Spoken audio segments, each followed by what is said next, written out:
Hello everyone and welcome back to our Pokemon FireRed playthrough. This is part 12 and today we're going to be tackling our gym battle with Surge. And so in the last video I kind of struggled with getting the puzzle down, but now that it's down and we're right in front of Surge, I can't wait to do this battle. Yeah, and then we'll probably start heading towards... Hey kid, what do you think you're doing? You won't live long in combat, not with your feet power. I'll tell you, kid, electric Pokemon saved me during the war. They zapped my enemies into paralysis, the same as I'll do to you. Yeah, so after this, we're going to head to Rock Tunnel, make our way to Lavender Town, then go to Celadon City. But yeah, this is our third gym battle. We're about to get our third gym badge, and it's going to be fun.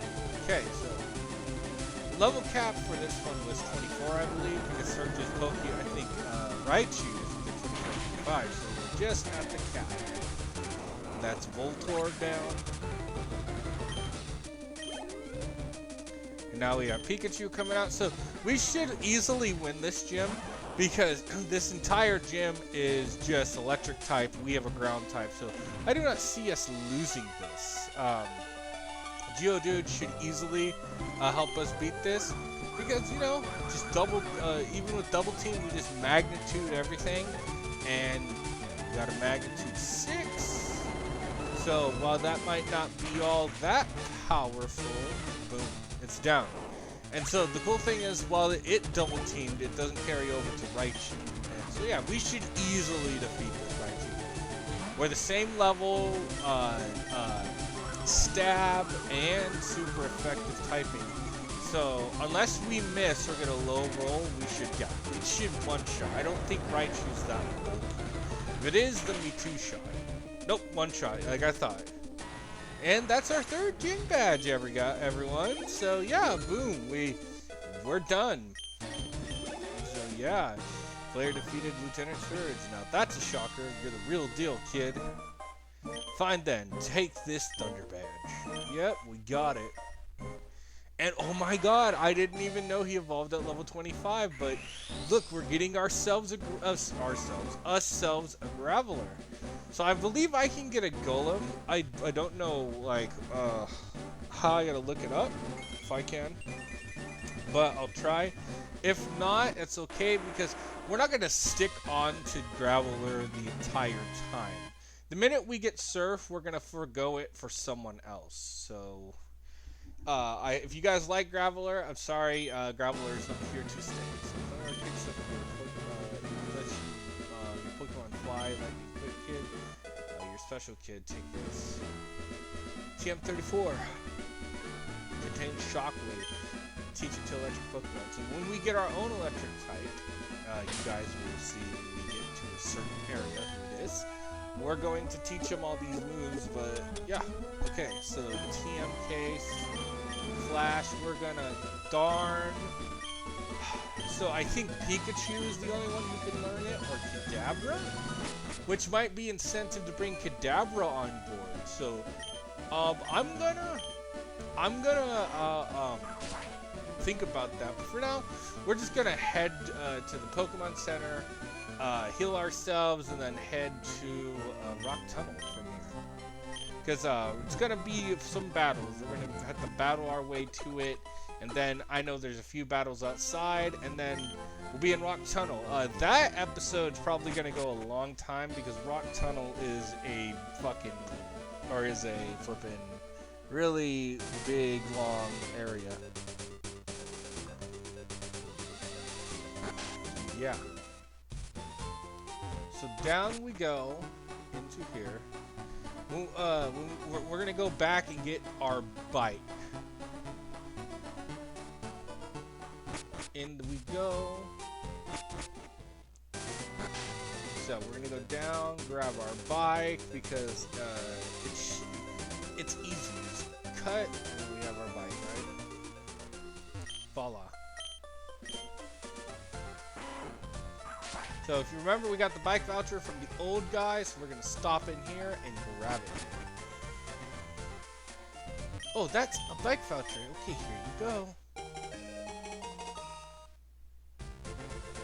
Thank you. Come back again sometime. We talked to him. How do you like the new bike? Do you like riding it? You can take it out on cycling road and even in caves. Cycling road is a hint to us that we're gonna need it to get to the one of the gyms. Well, technically, we don't need it, but I'm gonna register it because there's 2 routes to get to the 5th gym. And I do like, I don't know which bike theme I wasn't a fan of, but most of them I like. Like, I like this one, it's catchy, and I do like the one in Emerald. Let's talk to this girl. You got Pokemon with you. You're mine. What? No, I don't understand why I'm yours. I guess she means we're gonna battle. So, yeah, but, oh, it is crazy. I started the summer and I recorded, I've been recording this for a minute, and so it's just, it's insane. In the time we've been doing this, I've been hanging out with some friends. I even went and watched the new Across the Spider-Verse. If you haven't seen it, I'd highly recommend it. It was such a good movie. And as a Spider-Man fan, I loved it because it gives you everything you kind of want. And kind of like, a movie that's about showing you all the Spider-Man. There's Spider-Man that I didn't even know existed, and I've been a Spider-Man fan since I was a kid. I have comics, I still have my old comics. I have my Batman, my Spider-Man, my Superman, my Captain America comics. They're all here, and so I was just I was watching this movie, and I'm just like, oh my god! Like I thought No Way Home was all I ever needed in a Spider-Man movie. Because if you haven't seen it, spoilers alert. I apologize, but it has been out for a minute.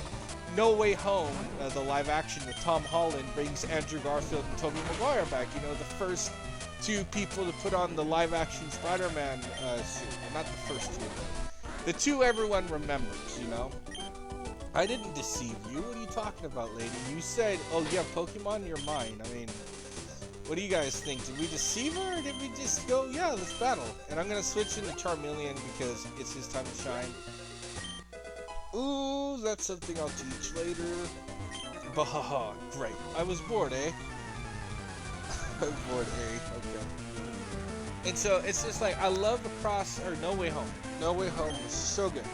Had all the 3 Spider-Man that we grew up and loved, and it was just awesome. And then it gave us all, not every villain, but it gave us a lot of the villains too. Heck, it even gave us a cameo of Eddie Brock from the Sony universe. Wow. I wish they did more with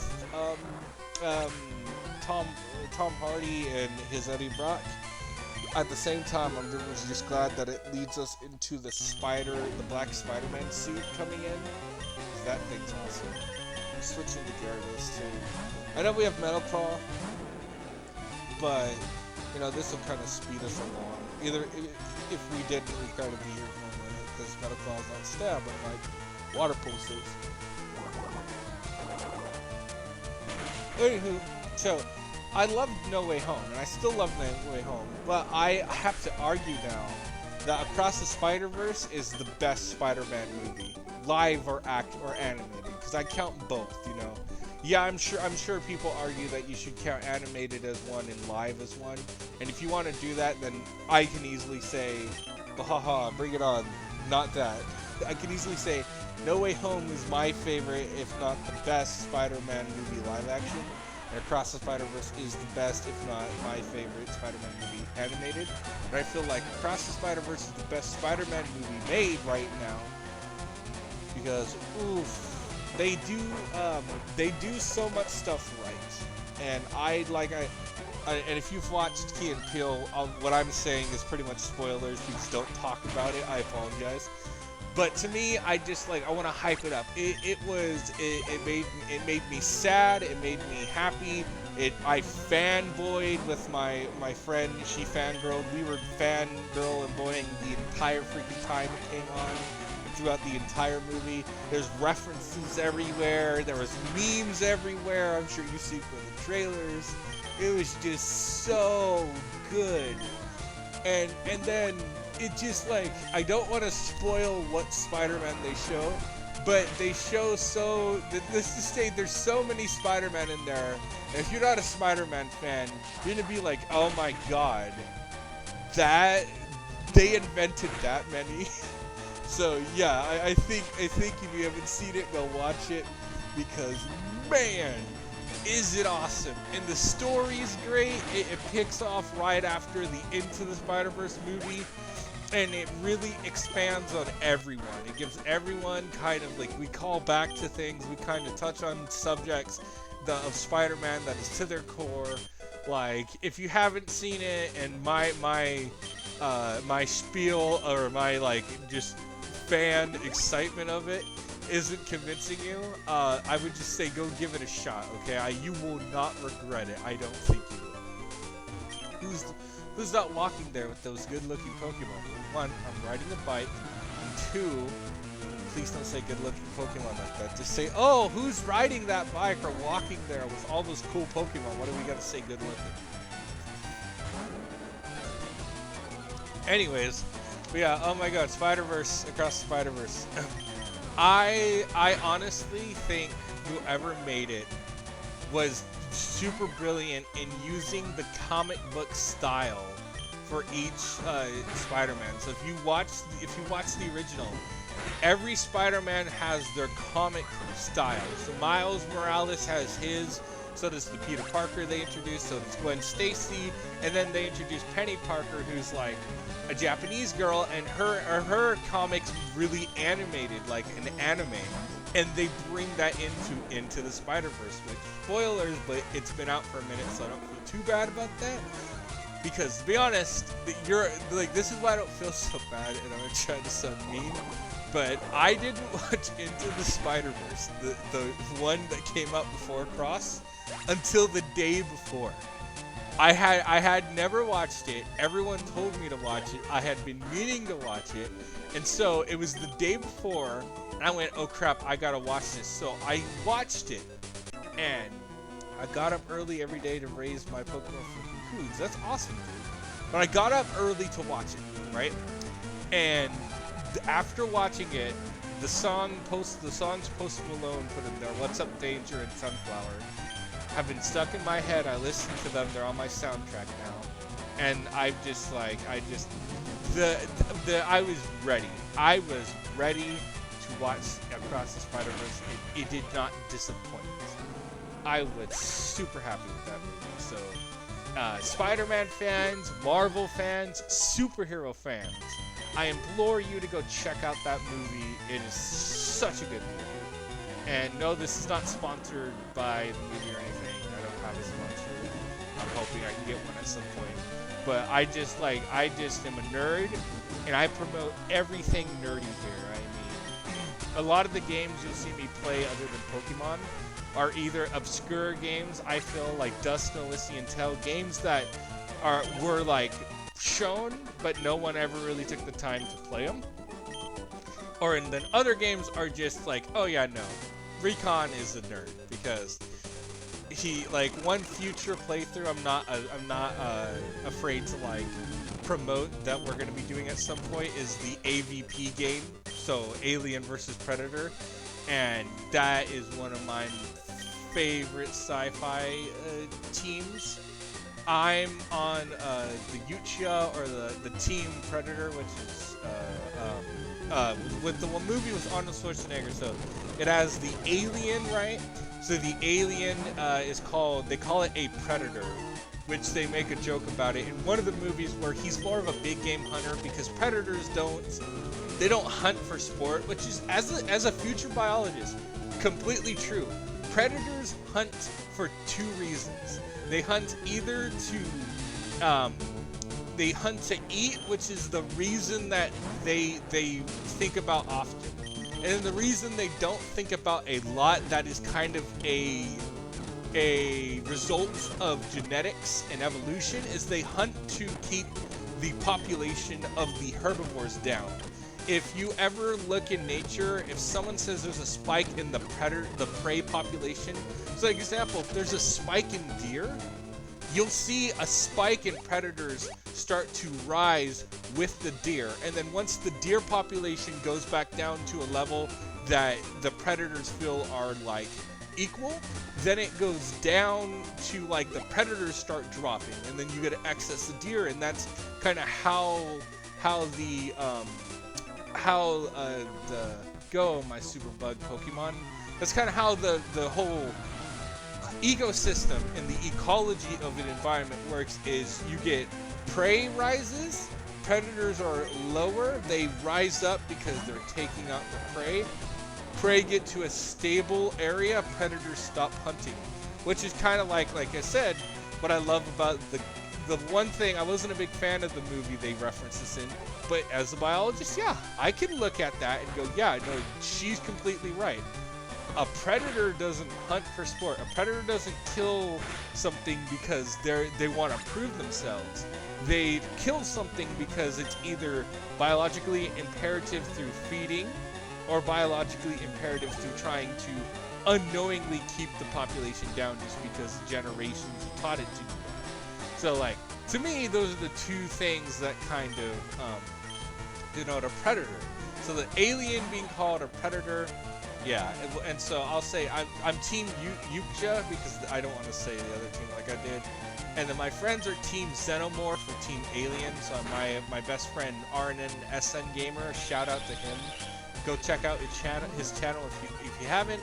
Oh, also, please feel free to check out my friend Master Ant's channel and the VGamerX. If I remember, I will link them to the video. All of those guys are awesome, and I think you'll enjoy their videos. I've been in a few with my cousin, the VGamerX. We've done Let's Go Eevee together, so that's like you can see me play it there. I'm gonna do it again for this channel. I might even have him come play with me, and we'll do one on my channel. We'll do like Let's Go Pikachu or something. That's something I can look forward to the future, right? And then and my friend Master Ant, he's been doing a lot of playthroughs lately that I've been enjoying because I watch him too.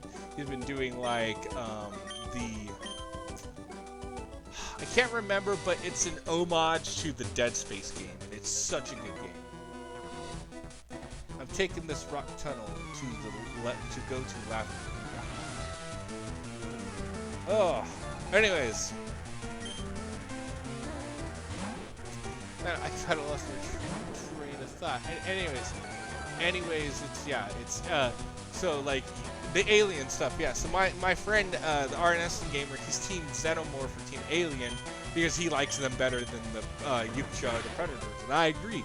I prefer the Yuksha because I like that they're technologically more advanced, that their weaponry is like very futuristic but at the same time primitive, so you could like, to me, I appreciate that they're using spears, but these spears can like go inside to form a smaller thing to carry and then pop out, or they use like a buzzsaw thing called a combi, or not a combi stick, that's the spear, called a I guess this is called the buzzsaw, right? They toss it and it'll cut things in half because it vibrates at light speed, so it like goes through anything. It's a cool one. And then if you've seen the movie, we all know there are plasma casters, which is like they have shoulder-mounted plasma cannons that just decimate areas of stuff. Let's get rid of Splash. Since we have Dragon Rage, I don't need Splash. We'll do 40 points of damage every time we use that. Yeah, so kind of like Sonic Boom is constantly 20. Dragon Rage is constantly 40. And so that's why, like, if you play a Nuzlocke or you see people play a Nuzlocke, a lot of Nuzlockers choose Pokemon like that if there's no other option, because it's an easy way to go through the Nuzlocke in the beginning. It falls off quickly, second to fourth gym, so around halfway through, sometimes even sooner, but they're still good moves at times. Anyways, so yeah, so I'm just super stoked because I love um, um, the Alien vs. Predator franchise. I wish they made more games. I know the first games were on arcade, and the one we'll be playing they brought to consoles because it was a remake of the original. But because I don't think a lot of people played them and bought them, they fell off and they no longer do it. And it's the same with the movies, right? The first movie wasn't the worst, but it wasn't the greatest. Like, I'm all for the movies. I like Jurassic Park 3. And if you're like, what does that have to do with anything? Well, Jurassic Park fans, we all agree, we like number 3. We can agree that number 3 is not the best. Is that, like, by far of all the Jurassic Parks? Yeah, it could have been better, you know? So, don't die. Darn it! Hit the wrong one. Anyways, so, I liked both AVP movies, but they both bombed because the first one had some issues.